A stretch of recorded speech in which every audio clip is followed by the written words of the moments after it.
Ujauzito wa kipepo manake nini? Ujauzito wa kipepo manake mtu anakuwa na dalili za mimba, lakini yule ujauzito amepewa kwenye ulimwengu wa roho. Yaani kuna nguvu za giza ambazo anafanya nazo mapenzi, anaota ndoto anafanya nazo mapenzi, anapata ujauzito, lakini ule ujauzito unakuwa ni wa kipepo.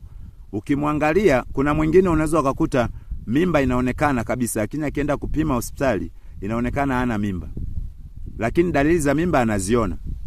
Na kuna mwingine mimba haionekani, lakini anajisikia tu kwamba kama ana dalili za mimba. Hiyo unaitwa ujauzito wa kipepo. Na mara nyingi ujauzito wa kipepo ukitokea, mtu anaweza akaota anazaa na anakuwa anazaa roho kutoka kuzimu, yani anazaa majini, anazaa mapepo, anazaa watoto wa rohoni wa nguvu za giza. Na wale watoto anaowazaa anakuwa anawamiliki, yani anamiliki familia kwenye ulimwengu wa roho bila yeye kujua. Ina maana anakuwa ameolewa na nguvu za giza, ameolewa na majini. Alafu akishaolewa ataanza kufanya nini? Kunyonyesha, lakini sio kwamba katika ulimwengu wa mwili.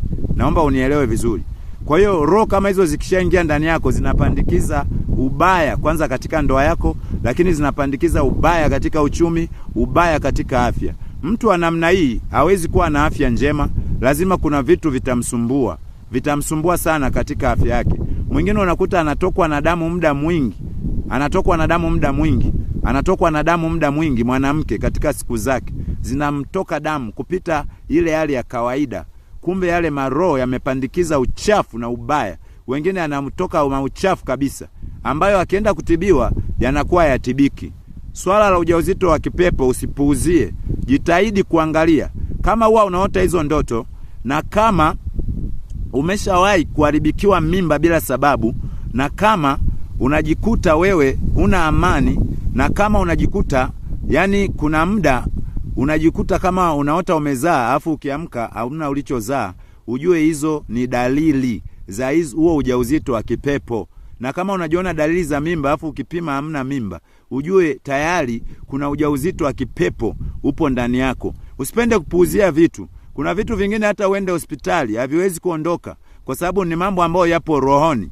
Na kusalimu katika jina la Yesu Kristo wa Nazareti aliye hai. Naitwa Mtume Godlove Mtoka Mbali.